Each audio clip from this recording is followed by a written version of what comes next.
네, 오늘 장일장 1부 시작이 2부죠. 시작이 됐습니다. 삼성전자의 1분기 잠정 실적이 거의 서프라이즈하게 나온 날이었는데요.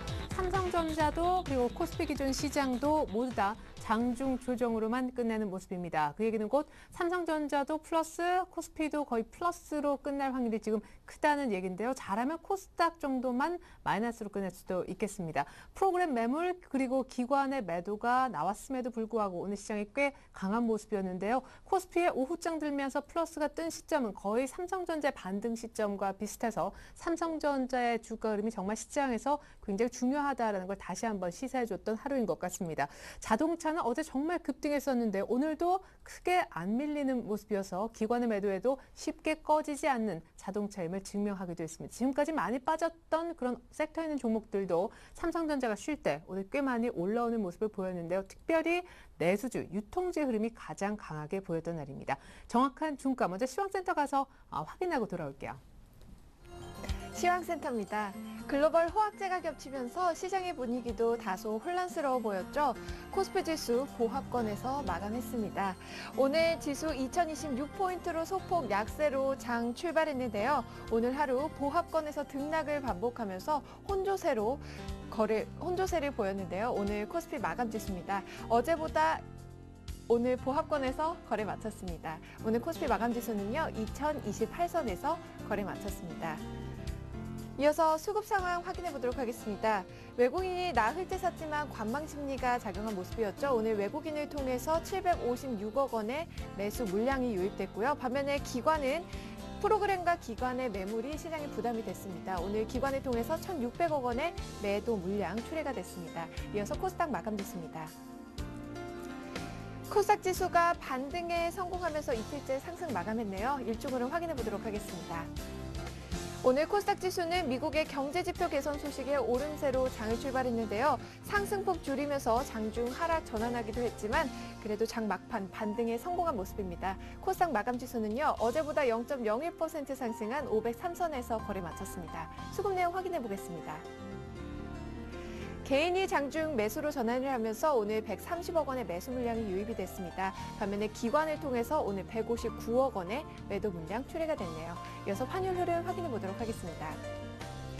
오늘 환율은 스페인 우려가 고조되면서 갭상승 출발했는데요. 주말 미국의 고용지표 발표를 앞두고 관망세가 좀 짙어 보였죠.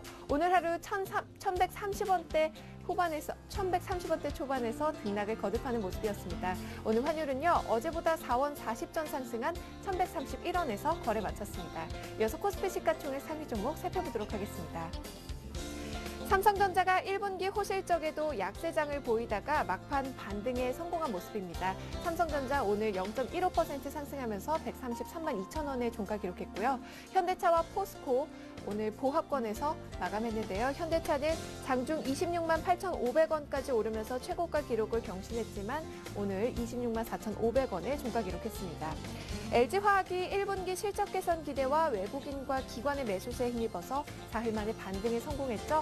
오늘 2.57% 오르면서 35만 9,500원의 종가 기록했습니다. 반면에 현대중공업과 신한지주 1%대로 밀려났고요. 하이닉스도 2.01% 하락하면서 29,250원의 종가 기록했습니다. KB금융도 오늘 1.84% 밀려나면서 42,700원에 거래 마감했네요. 이어서 코스닥 시가총액 상위 종목 살펴보도록 하겠습니다. 셀트리온이 0.55% 약 보합권에서 35,900원에 거래 마감했습니다. 다음은 1.18% 상승했고요. 오늘 서울 반도체와 포스코 ICT도 강 보합권에서 마감했습니다. SK브로드밴드는 0.71% 밀려났고요. SFA 1.28% 하락하면서 5만 4천 원에 종가 기록했습니다. CJ ENM은 1.13%, 골프존은 2.77% 오르면서 7만 500원에 종가 기록했네요. 이어서 오늘의 특징 업종 및 테마 종목 살펴보도록 하겠습니다. 오늘 업종별로는 혼조세를 보인 가운데 유통업의 질주가 눈에 띄었는데요. 반면에 금융과 증권주들은 하락했습니다. 먼저 금융주 살펴볼게요. 금융주가 단기적으로 많이 오른 데에 따른 기관의 차익 실현 매물이 나오면서 오늘 하락했는데요. 우리금융이 3.38%, 하나금융지주가 2.47% 밀려났고요. KB금융과 기업은행, 신한지주 모두 1%대로 밀려나면서 오늘 거래 마감했습니다. 기계주가 외국인과 기관의 차익 실현 매물에 오늘 하락했습니다. 기계주 살펴볼게요. 두산인프라코어가 3.29% 하락하면서 2550원에 종가 기록했습니다. 오늘 쌍용 머티리얼 7% 넘게 밀려났고요. S&T중공업과 EM코리아도 2%대로 밀려났습니다. YG원은 1.37% 하락하면서 14,450원에 거래 마감했습니다. 삼성전자가 1분기 사상 최대 영업이익 소식에 오늘 강보합권에서 마감을 했는데요. 중소형 IT 장비 부품주도 역시 호실적 발표에 강세 보였습니다. 오늘 시그네틱스 2% 넘게 급등했고요. 네페스도 4.59%, ICT도 4.74% 오르면서 27,600원에 종가 기록했습니다. 삼성전기도 3.1% 오르면서 10만 3천원에 거래 마감했네요. 유통주가 초등고등학생들의 주 5일제 시행이 긍정적으로 작용하면서 오늘 외국인과 기관의 집중 매수 주문을 받았는데요. 신세계가 4.15% 오르면서 26만 3,500원에 거래 마감했고요. 오늘 롯데쇼핑과 현대백화점도 3%대로 강세 보였습니다. GS 리티얼 8.35% 오르면서 2만 4천원에 종가 기록했네요. 방송통신위원회가 인터넷을 10배 빠른 속도로 사용할 수 있는 기가 인터넷을 도입한다는 소식에 오늘 관련주들 강세 보였습니다. 현대통신 8.63% 급등했고요. FR텍 5.26% 오르면서 4,600원에 종가 기록했습니다. 오늘 넥스지도 4.9% 올랐고요. 우리넷도 1.56% 상승하면서 3,250원에 종가 기록했습니다. 대한전선이 신주 인수권 워런트 상장 폐지 공시에 투자 심리가 위축되면서 주가가 급락했는데요. 회사 측은 워런트 상장 폐지와 주식과는 직접적인 영향이 없다고 밝혔지만 주가 하락세를 면치 못했습니다. 5% 넘게 밀려나면서 3,210원에 종가 기록했습니다. 삼성전기가 증권사의 호평에 힘입어서 사흘 만에 반등에 성공했습니다. 오늘 삼성전기 3.1% 오르면서 10만 3천원에 거래 마쳤습니다. 범롯데가 그룹이죠. 대선건설이 쌍용건설 인수전에 나선다고 보도되면서 쌍용건설의 주가가 상한가를 기록했는데요. 오늘 7,470원에 종가 기록했습니다. 지금까지 시황센터에서 김혜선이었습니다. 네. 오늘 삼성전자가 일단 실적 잠정치 그 내용적인 측면에서 특별히 휴대폰 관련해서 굉장히 선전했다라는 얘기가 나와서 그런지 부품주 가운데서도 스마트폰 관련한 종목들의 퍼포먼스 굉장히 좋았던 것 같습니다. 자, 2029 코스닥은 503, 양시장 모두 플러스로 끝난 날인데요. 이번엔 시장 공감대 OX 코너로 곧바로 들어가 보도록 하겠습니다. 시장에는 어떤 이슈가 있고 전문가들은 그 같은 이슈에 얼마나 공감하는지 쉽게 OX로 알아보는 시간이 되겠습니다.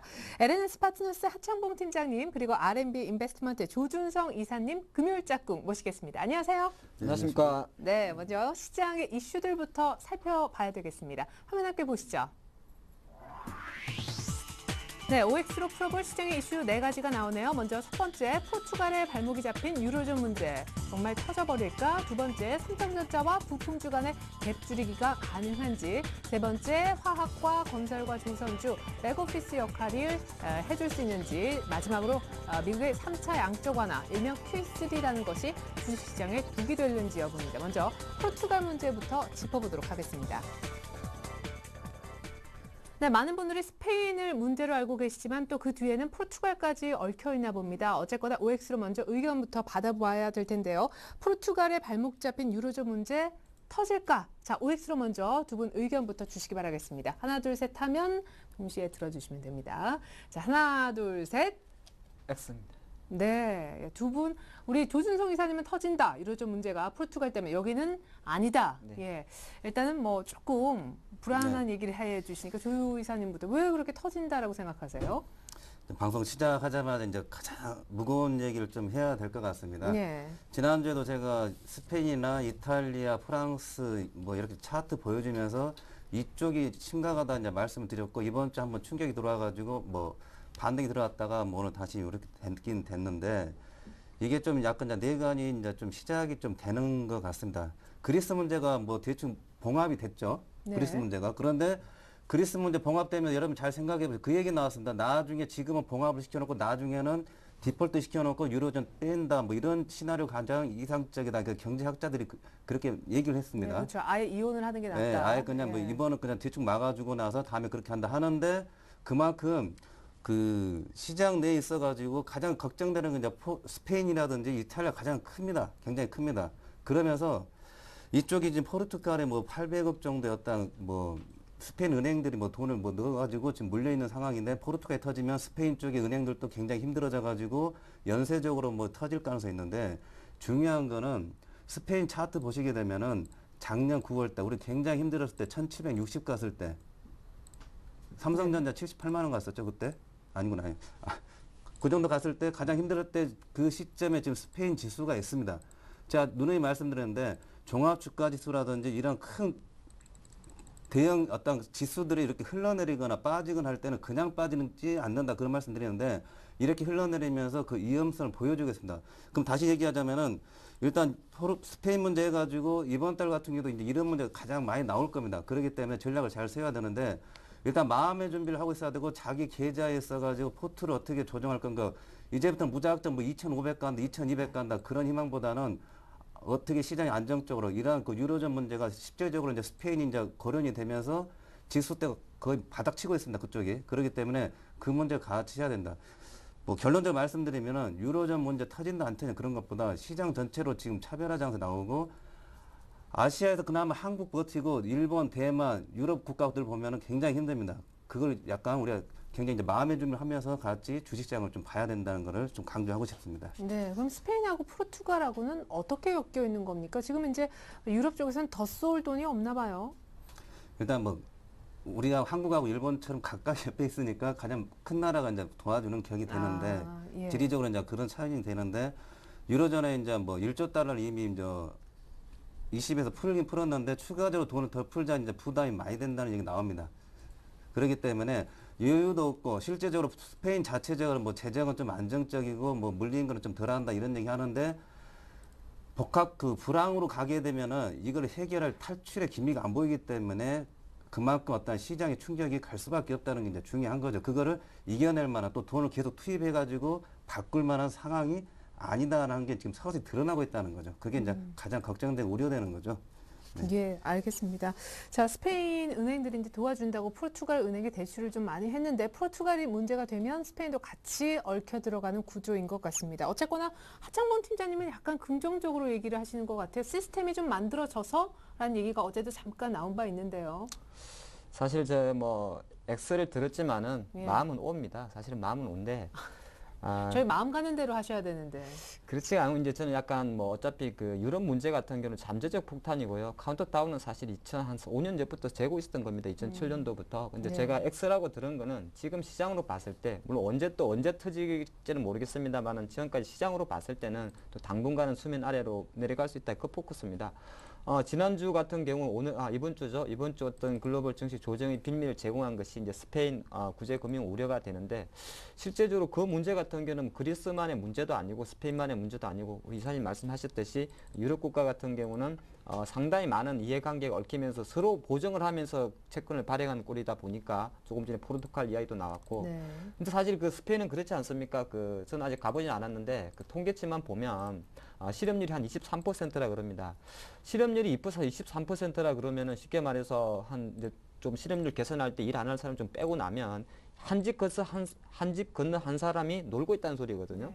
그런 상태에서 이제 EU나 IMF 측에서 요구하는 긴축 재정에 대한 뭐 목표치 맞추는 거 이런 거는 해답이 안 나오는 거죠. 그래서 스페인 정부에서도 그럴 바에야 공무원들의 임금을 삭감하거나 연금을 삭감해서 부채를 줄이겠다 이렇게 하고 있는데 사실 그걸 가지고는 계속 빚 갚는데 허덕일 수밖에 없겠죠. 그래서 일단은 뭐 내관이 계속적으로 지금 이 심지라 그럽니까 다이나마이트가 네. 다 들어가는 것은 사실이고요. 하지만 지금 세계 경제는 미국과 그다음에 유럽 같은 경우는 독일 정시가 받쳐주고 있기 때문에 스페인이나 그리스 정시가 하단을 갖고 내려가는 것은 그렇게 신경 안 쓰셔도 된다 말씀드리겠고 뭐 결론은 그렇습니다. 확실히 우리가 다이어트를 하려면요 운동을 하면서 산행도 다니고 밥도 잘 먹어야 되는데 네. 살 뺀다고 약만 먹고 살 빼다 보면은 살이 물렁물렁해집니다. 그래요? 예, 그렇기 때문에 이 유럽 같은 경우도 체질 개선할 때 좀 강도 깊은 체질을 해야 되는데 사실 나라 경제가 그렇게 쉽지만 않기 때문에 당분간은 우리가 지금 말하는 닌겔이라 그러나요? 영양제를 맞을 수밖에 없다. 그렇게 보고 있습니다.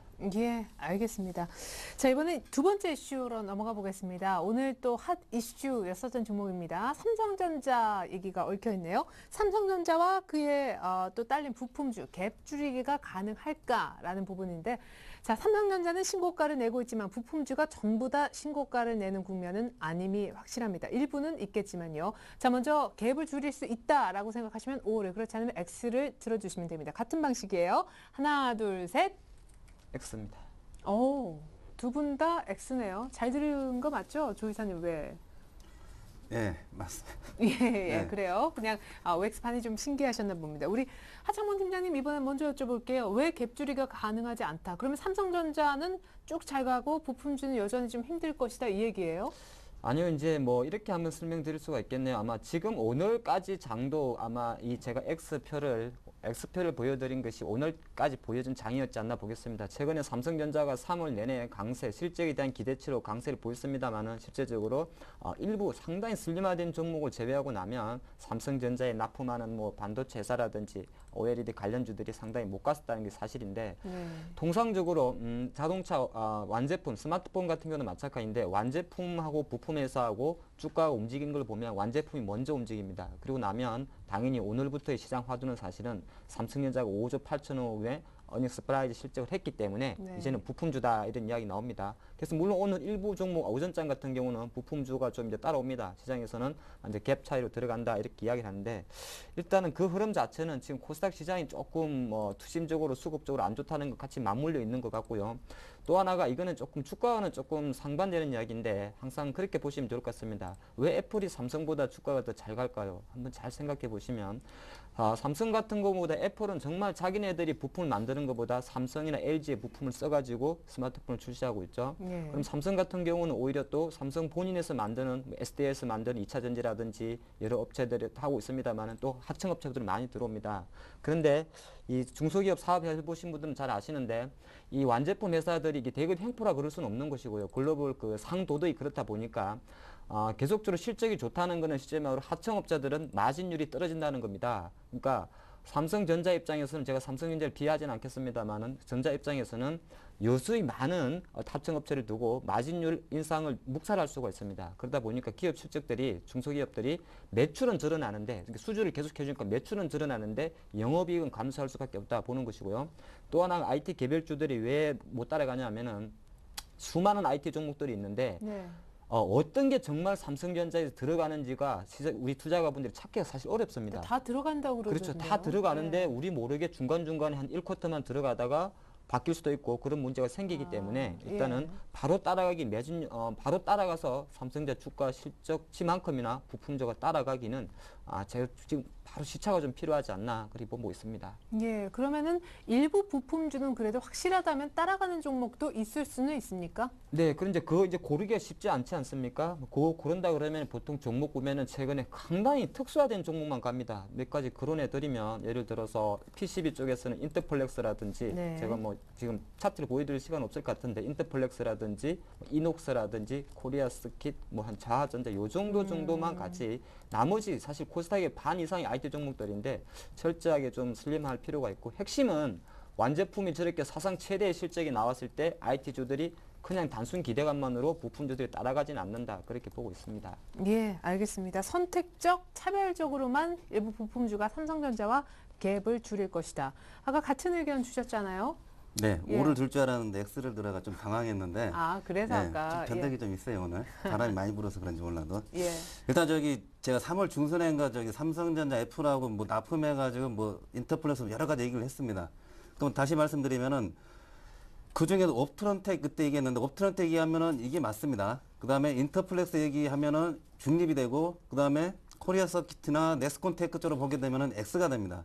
그만큼 시장이 있어가지고 뭔가 좀 계속해서 고점을 돌파하면서 만들어가는 쪽이 있고 아니면은 좀 일찍 가가지고 계속 눌림목 들어가고 아니면은 아예 코리아 서킷처럼 쭉 빠지는 종목 있죠. 근데 중요한 거는 이러한 종목들이 저번에도 제가 뭐 얘기할 때 뭐 삼성전자 뭐 신고가 나오면서 같이 가줄 줄 알았는데 종목이 차별화가 많이 생겨버렸습니다. 이번에도.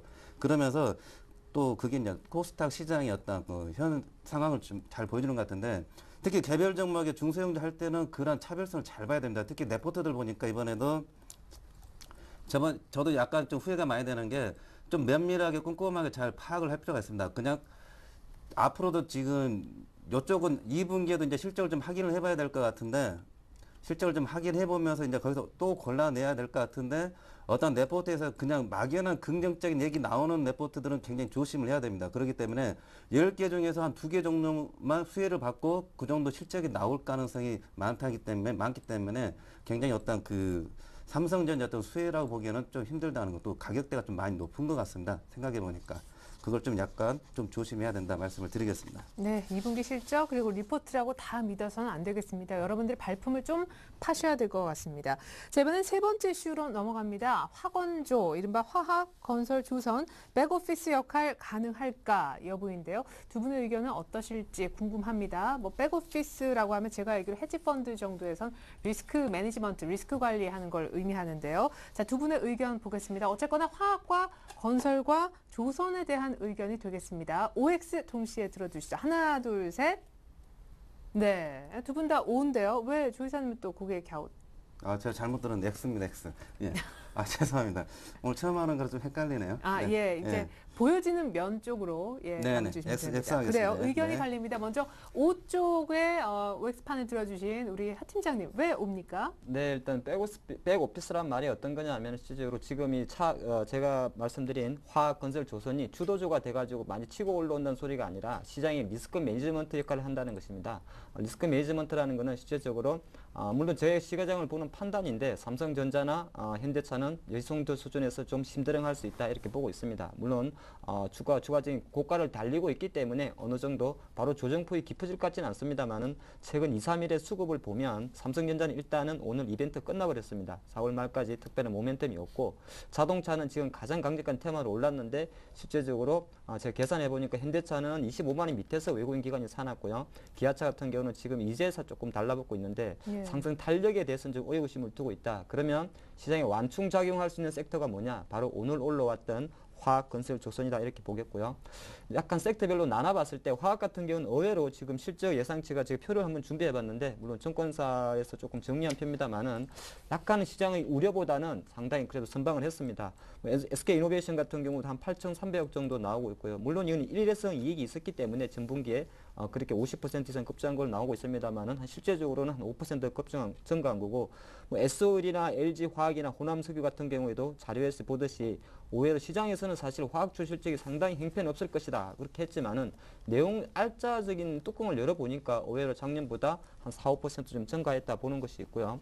화학주나 조선건설주가 폭등을 한다는 게 아니라 지금 보면은 기관들이 워낙 이제 많이 팔아나가지고 더 이상 팔 것도 없다는 그런 이야기도 좀 나오기 때문에 수급적인 면에서 어느 정도 좀 받쳐줄 수 있다. 즉 프런트 시장의 선두에서 앞으로 치고 가서 장을 올린다는 소리가 아니라 밑에서 어느 정도 지수를 잡아주고 있다. 그렇게 한번 보겠습니다. 예, 근데 아까 화학주 정도만 의외로 실적이 괜찮을 것 같다. 1분기 아직 뚜껑은 안 열렸지만 이렇게 얘기하셨는데 화건조, 건설과 조선은 어때요?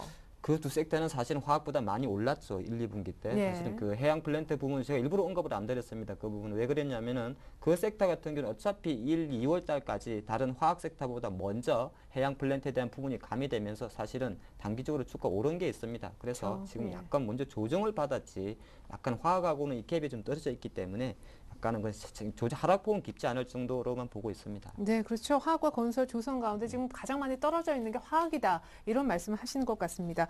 자, 그래요. 화학과 건설, 조선이 조금 상승 탄력이 더 나올 수도 있을 것 같다는 또 생각이 듭니다. 우리 하 팀장님 의견 들어보니까. 근데 조 이사님은 약간 생각이 다르신 것 같아요. 네, 일단은 저기 백오피스라는 걸 저도 처음 들어봤는데 오면서 들었는데 리스크 매니지먼트라는 게 사실 지금 이 학원조에 있어가지고 리스크 매니저 그거죠. 나폭이 크기 때문에 단기적으로 이제 단기 눌림목 들어가면서 이제 반등이 좀 들어가는데 기술적으로 지금 움직이고 있죠. 근데 중요한 거는 보게 되면은 아까 SK이노베이션 보면은 뭐 영업이 굉장히 많아요. 그다음에 호남석유 봐도 굉장히 좋고, 근데 금호석유 보면은 굉장히 좋은데 금호석유는 계속 빠지죠. 어제가 저점이었죠. 호남석유는 나름대로 이제 반등폭이 컸고 SK이노베이션도 찌글찌글하죠. 근데 백오피스 이랑 그 군에 리스크 관리에 있어가지고 종목들이 자꾸 하방선이 더 내려가고 있습니다. 몇 개 종목들이. 그러면서 고점이 낮아지고 저점이 낮아지면서 단기적으로 약간 지금 상황에서 하 팀장님 말씀대로 약간 순환 매수를 받쳐지면서 약간 순환만 돌아갈 수 있는데 계속해서 지금 5일선을 타고 내려가고 있다는 거 무서운 힘이죠 그게. 그러면서 반등 기미가 아주 쉽게 지금 자리를 못 잡고 있는데 이런 식으로 가게 되면 더 빠지는 수밖에 없습니다. 이게. 더 빠지면 또 밑에서 올라오면은 오늘 같은 분위기가 또 나오겠죠. 근데 그 가격대는 더 아래가 되겠죠. 그렇기 때문에 굉장히 좀 벅차다는 좀 생각이 좀 듭니다. 이게. 예, 알겠습니다. 자, 이렇게 의견이 좀 갈렸는데요. 마지막으로 이제 QE3 의견을 좀 받아보겠습니다. QE3, 미국의 3차 양적 완화 주식시장의 독인가, 그냥 3차 양적 완화 자체를 독인지 또 약인지 한번 의견을 물어보겠습니다. 하나, 둘, 셋. 네, 독이다, 독이 아니다. 조이사님, 왜 아니, 독이 아니. 아니에요? 독인데, 네, 독입니다. 조이사님은 앞으로 뭔가 좀 다른 시스템을 할까 봐요. 그죠? 네, 저는- 너무 아날로그 방식으로 하니까 좀 안 맞으시는 것 네, 같아요. 저는 전자 버튼이라든지 뭐 예. 그게 좀 어울릴 것 같아요. 예, 아니면 그냥 네. 아예 더 아날로그로 뭐 이렇게 하셔도 돼요. 네, 네, 그건 그래요? 안 그럼 된다. 조이사님 의견. 일단 뭐 Q3 전에 같으면 이게 시기를 많이 따지고 막 그랬습니다. 언제 할 건가, 어떻게 할 건가 이런 시기를 많이 따졌는데 제가 오늘 아침에 뉴스 들으면서 그 기사를 봤는데 뭐 미국의 유명한 사람이다. 이름은 잘 기억이 나. 찰리 브라운이랍시다. 스누피랍시다. 스누피가 그 얘기를 했습니다.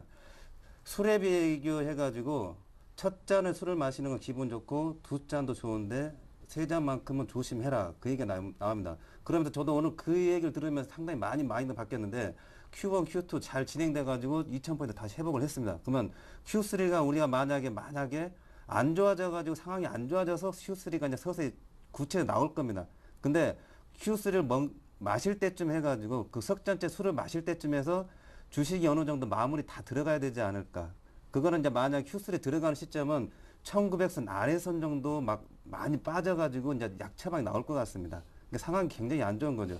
Q3를 또 기반해가지고 다우지수 13,000에서 15,000 간다 이런 차원이 아니라 13,000 다시 회복시키기 위한 약방 처방으로 이제 대기하고 있는 거죠. 그리고 웬만하면은 버냉키도 마지막 카드이기 때문에 잘 안 쓰려고 하고 그 비슷 물량을 또 만들어서 쓰려고 할 겁니다. 그렇기 때문에 Q3에 대한 게 시기가 중요한 게 아니고 하냐 안 하냐 그게 중요한 게 아니라 그 가는 과정이 있어가지고 그거를 먼저 마실 건가 안 마실 건가를 잘 선택을 해야 되고 그 과정 속에서도 분명히 또 기회가 옵니다.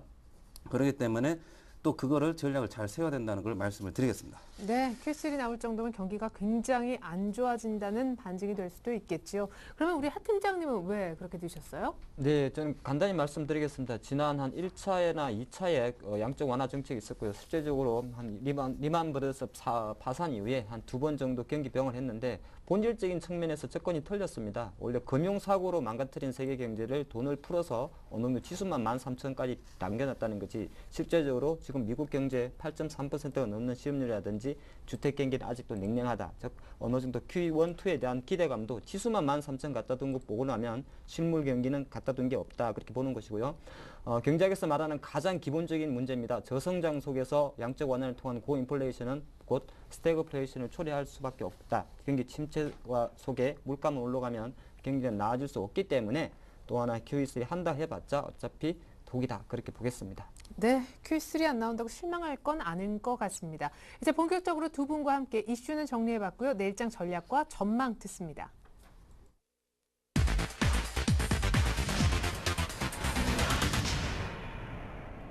네, 내일장 해결의 키 시간입니다. 먼저 하 팀장님, 오늘 일단 안 빠졌어요. 다음 주 월요일 어떤 모습일까? 미국의 고용 지표가 중요할 것 같은데요. 예, 그렇습니다. 오늘 밤에 열린 미국의 고용 지표, 오늘이 아닌가요? 고용 지표에 대해서 상당히 좀 반응을 해야 되고 한 가지 중요한 건 이번 주 정치 사실 큰일 날 뻔했죠. 2,000포인트 이탈하게 되면 수급선에 닿을 뻔했는데 다행히 네. 어제 오늘 좀 반등을 해줬고요. 지금 외부적으로 본다 그래도 제가 미국 다우 차트를 한번 보겠는데 미국 다우존스 산업지수 같은 경우도 주봉 기준으로 보면 이제 13,000포인트 정도에서 4주 연속 딱 박스권에 들어갔다는 것이 어느 정도 미국 증시도 정치 흐름에 들어갔다 보는 것이고 국내 증시 같은 경우는 아직까지 사실 2월 중순 이후에 2,100포인트 올라온 이후에 상당히 지금 행보 흐름을 보이고 있습니다. 일단은 주도주 삼성전자와 현대차가 장을 잡아주고 있습니다만은 다음 주부터는 과연 삼성전자가 실적 발표 이후에 주가 상승 탄력이 이어가는지 아니면은 최근 이제 중반 이후에 올라왔던 현대차가 치고 가는지 좀 봐줘야 될 것 같고요.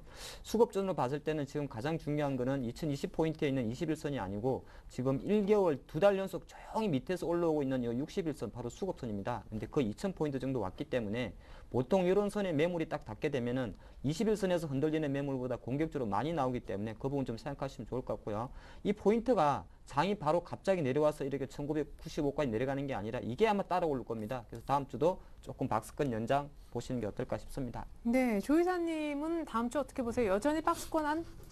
네, 단기전은 박스권인데 먹을 기회가 많습니다. 의외로 무슨 얘기냐면 제가 지난주부터는 이 얘기했습니다. 한 번에 찌르지 말고 빠질 때마다 분할래가 사다가 튀어 올라가면 그것만 챙기자는 이야기 그런 말씀 드렸는데 앞에도 제가 유로전 얘기하고 뭐 Q3도 얘기했는데 유로전을 잘 이용을 해야 됩니다. 이제부터 박스권인데 보시게 됐지만 2060 뚫고 가는 거는 좀 힘들다는 게 이제 보이죠. 단기적으로.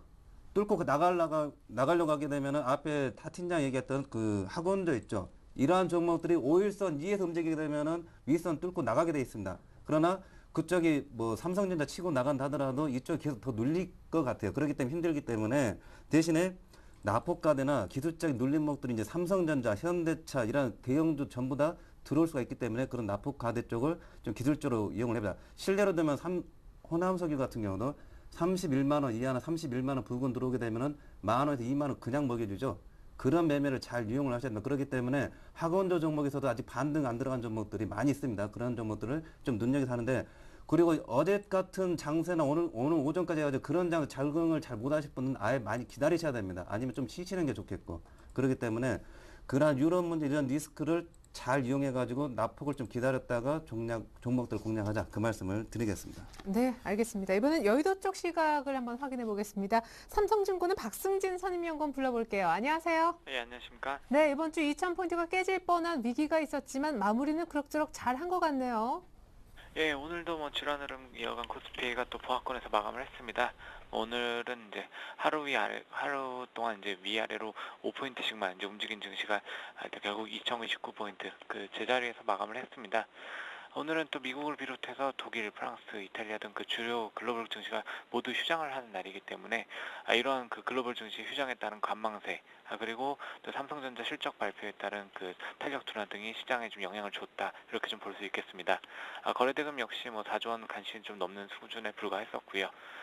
삼성전자 1분기 잠정 실적은 컨센서스를 소폭 상회하는 수준으로 나왔습니다.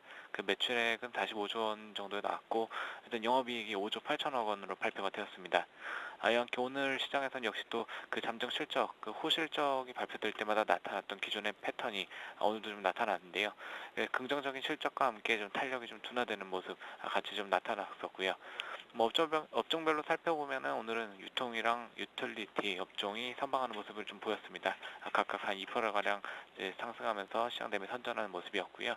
그 수급 부분에서는 외국인과 개인이 각각 그 1,000억 원, 1,400억 정도 이제 주식을 매수한 반면 또 기관이 1,600억 정도 수순 매도하는 모습 보였습니다.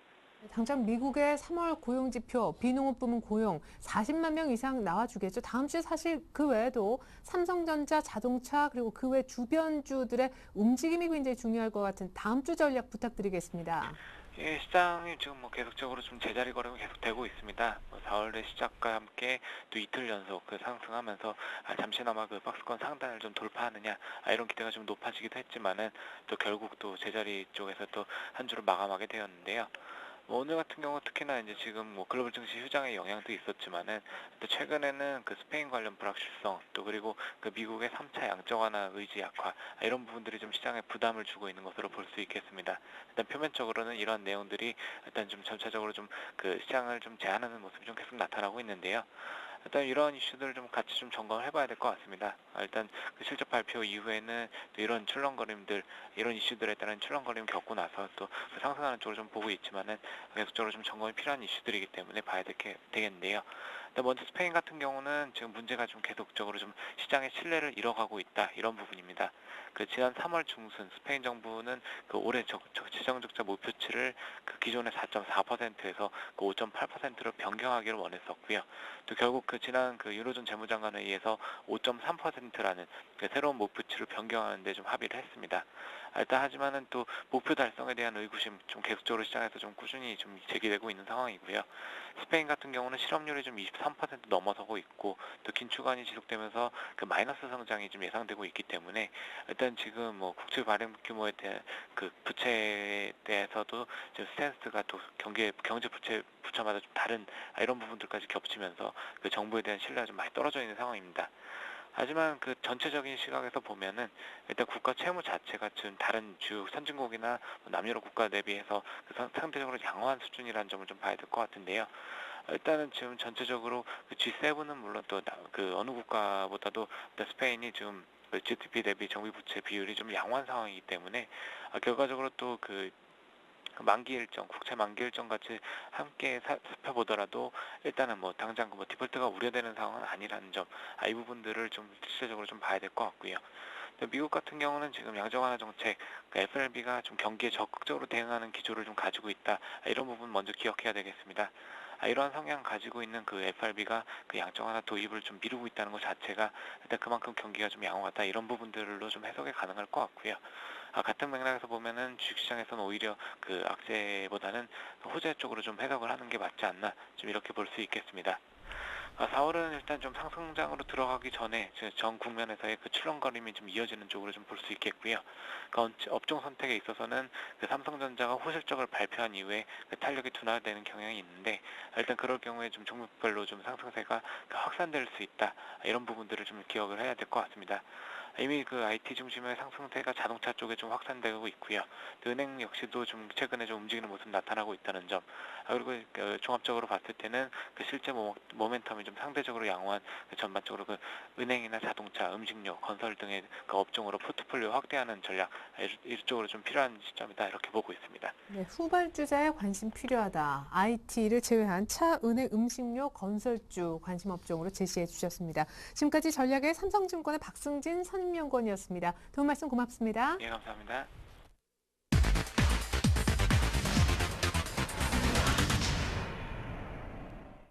네, 이번 수익률 펀치 시간입니다. 두 분의 전문가께서 지금 함께 해주고 계신데요. 다음 주 한 주간 수익률 대결을 펼칠 두 종목 제시하고 한 종목으로 압축해서 수익률 대결을 펼치게 됩니다. 먼저 두 분의 전문가는 오늘 각각 두 종목씩 어떤 종목을 선정해 왔을까요?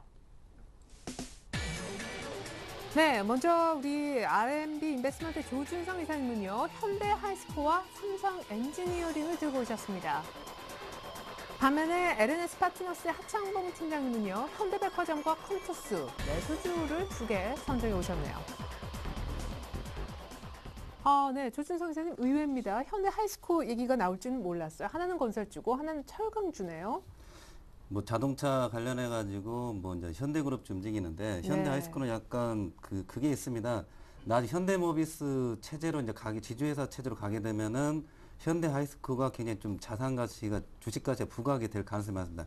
이게 정문회장이나 정의선 그쪽 라인이 이제 현대글로비스, 현대제철, 현대하이스코어 이걸 가지고 현대모비스하고 이제 맞바꾸게 되면은 일단 현대하이스코어 자체가 좀 가격이 올라가겠죠. 그다음에 현대하이스코어 지분이 이번에 거기 일본 측에서 지분이 많이 늘어나가지고 어떤 매출처에 대한 어떤 가치가 많이 늘어났습니다. 계열사인데 계열사 비중이 커진 거죠. 그렇기 때문에 자기 계열사를 깎아먹는 어떤 납품 단가 인하나 이런 건 좀 많이 줄어든 거죠. 그렇기 때문에 안정적인 영업을 할 수 있고 그 다음에 일단 자동차 쪽이 아직까지 대세이기 때문에 그 사이드 면에서 현대차 EUB도 있고 현대하이스코어가 있는데 현대하이스코어를 제가 정했는데 요거 같은 것도 중기적으로 그런 어떤 기간성 어떤 시나리오 매매도 좀 가능할 거 생각합니다. 그렇기 때문에 중기적으로 뭐 지금보다도 한 5만 원 이상 정도는 가지 않을까 그런 차원에서 한번 추천 이유를 말씀드리겠습니다. 네, 오늘도 이제 3% 정도 꽤 많이 올랐다라고 볼 수가 있겠는데 전고점 라인에 딱 왔네요. 기술적 분석 부탁드릴게요.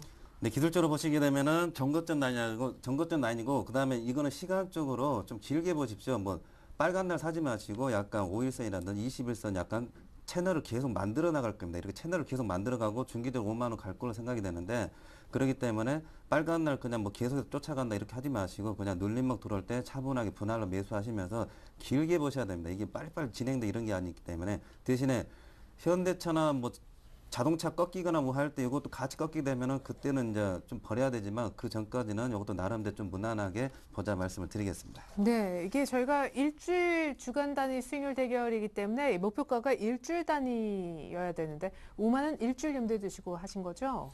아, 그 제가 좀 착각해가지고 일주일 만에 가기는 갈 수도 있습니다. 갈 수도 있는데 가면 좋은데 그러기는 굉장히 힘들 것 같습니다. 지금 조정하셔도 됩니다.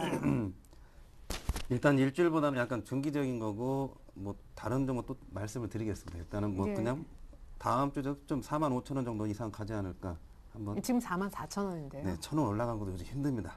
네, 하긴 고점 그렇죠. 뚫기가. 네. 예, 알겠습니다. 다음번부터는요, 앞서 방송에서 제가 같은 언급을 조금 했었는데, 일주일 단위로 좀 목표가를 선정해 오셨으면 좋겠습니다. 삼성 엔지니어링 설명 부탁드릴게요. 네, 요거는 좀 일주일 단위로 한번 보겠는데 오늘 뭐 순환매 들어온 것도 있는데 삼성 엔지니어 플러스 나온 게 아니라 마이너스가 나왔습니다. 이러한 종목들이 월봉 보시게 되면은 차트로 보시게 되면 뭐 회사 내용 뭐 그렇게 나쁘지 않습니다. 예, 월봉 보시게 되면은 5호선 요 까만 선이 있는데 5호선 이게 있죠. 이런 선들이 이번 달은 살아있으면 반등 들어갈 수 있다는 거죠. 이게 뭐 호남 석유만큼 화끈하게 올라갈 만한 그러한 여지는 아니더라도 단기적으로 뭐 GS거나 대리인사가 약간 순환에 돌았는데 현대가 그러는데 요거 같은 경우도 건설 화학계에 있어가지고는 호남석 비슷한 역할을 할 수가 있습니다. 그렇기 때문에 순식간에 뭐 양봉, 일봉이 나오지 않을까. 다음 주 한번 좀 그거 한번 뭐 5일선 약간 부담은 되는데 5일선 부담이 되는데 5일선 요거 한번 뚫을 수 있는 그런 힘이 한번 나오지 않을까. 그렇기 때문에 다음 주 또 약간 뭐 게임이기 때문에 한번 약간 그 말씀을 드리겠습니다. 예, 그러면 시초가는 다음 주 월요일로 그냥 편입하는 걸로. 네. 예, 알겠습니다. 목표가는 5일선 약간 뛰어넘는 24만 3천 원을 불러주셨습니다. 삼성 엔지니어링 설명까지 들어봤습니다. 이제 두 종목 가운데 한 종목을 골라주실 거예요. 잠시 후에 그 종목 공개가 되니까 조금만 더 기다려 주십시오. 이번엔 하창봉 팀장님, 현대백화점과 컴투스 역시 네. 매수주 쪽이네요. 그렇습니다. 현대백화점 같은 경우 오늘도 한 6.5% 올랐습니다. 뭐 주 5일 근무제 이런 것 때문에 오른 건 아니고요. 사실 뭐 보통 통상적으로 2, 4분기 접어들면 과거적으로 백화점 주가 좀 좋았다 주목할 필요가 있고 현대백화점이 이제서야 돈이 좀 되는 명품 아울렛 시장을 진입을 합니다. 사실 이번에 롯데가 김포 아울렛 하고 나서 배가 아파가지고 이제 따라가는데 한 내후년 정도에 송도 프리미엄 아울렛을 준비하고 있기 때문에 그나마 좀 기대를 할 수 있다 보고 1월 달에 큰 일을 잘했죠. 한섬을 인수했기 때문에 조금 더 의료적인 측면에서 실적이 증가할 수 있다 봅니다. 기관적 계속 사고 오기 때문에 계속 관심 가지시고요. 뭐 사실 현대백화점 제가 잠깐 차트를 보겠는데 이 월봉을 보니까 한번 계산해 봤습니다. 계산이 아니라 표기를 해놨습니다. 2007년 이후부터 제가 정확하게 4월 달부터는 주가가 올랐다는 것이 물론 뭐 시장이 조금 오른 것도 있습니다만 항상 보면 2007년도 4월 달 8년, 9년, 10년 할 때마다 대부분이 1, 4분기 조금 쉬었다가 2, 4분기 관절기 봄 오면은 확실히 백화점 매출이 좋아진다는 것이 주가에서도 반영됐다 보면서요. 주가 매수 가격 같은 경우는 사실 이제 오늘 조금 주 5일 근무 이벤트 때문에 조금 오른 게 있기 때문에 시초가보다도 저희 뭐 수익률 게임이 연연하지 않겠는데 18만 원 밑에서 웬만하면 사주는 게 좋을 것 같고요. 목표가는 한 19만 4천 원 그리고 손절 라인은 16만 4천 원을 제시하겠습니다. 네, 현대백화점 지금 백화점 3인방에 대한 여러분들의 관심도 높으실 텐데요. 목표가를 19만 4천 원까지 불러주셨습니다. 나머지 한 종목 컴투스 오늘 12% 급등했네요. 예, 컴투스는 아마 제가 2주 전인가요? 주간 5% 공략 지수도 가져왔었는데 대표적인 게임빌과 함께 모바일 온라인 게임 개발업체입니다. 한 98년도 정도에 이제 설립을 해가지고 토종으로 자리를 잡고 있고요. 오늘 같은 경우에는 실제적으로 컴투스에서 나오고 있는 그 티아니팜이라고 동물 키우는 게임이 있는데 이것이 국내 앱스토어 1위를 했다는 이야기 나오고 있고 또 하나가 통상적으로 지금 시장이 조금 4월 정도 박스권이라 생각했을 때는 박스권 장세고 장이 조금 지도 좋고 지지부진할 때 지난 8월도 마찬가지고 게임적으로 좀 강세를 보였다는 특징이 있습니다. 그렇기 때문에 다시 한번 그런 시장의 학습 효과를 노려보자 보겠고요. 차트 잠깐 바로 보시면 뭐 사실 그 제가 지난번에 한번 말씀드렸듯이 2월 중순경에 삼성전자도 피인수 루머 때문에 주가가 약간 별했었습니다. 회사는 괜찮은데 파리들이 들어와가지고 차트를 별해놨다가 확실하게 18,000원 정도에서 지지하고 오늘 강하게 오는 흐름이 있기 때문에 자신있게 2,400원까지 24,000원까지 가보겠다 그런 생각을 하고 있습니다. 그래서 월요일날 오늘 상한가 치면 어떡하나 싶었는데 다행히 살 기회는 주네요.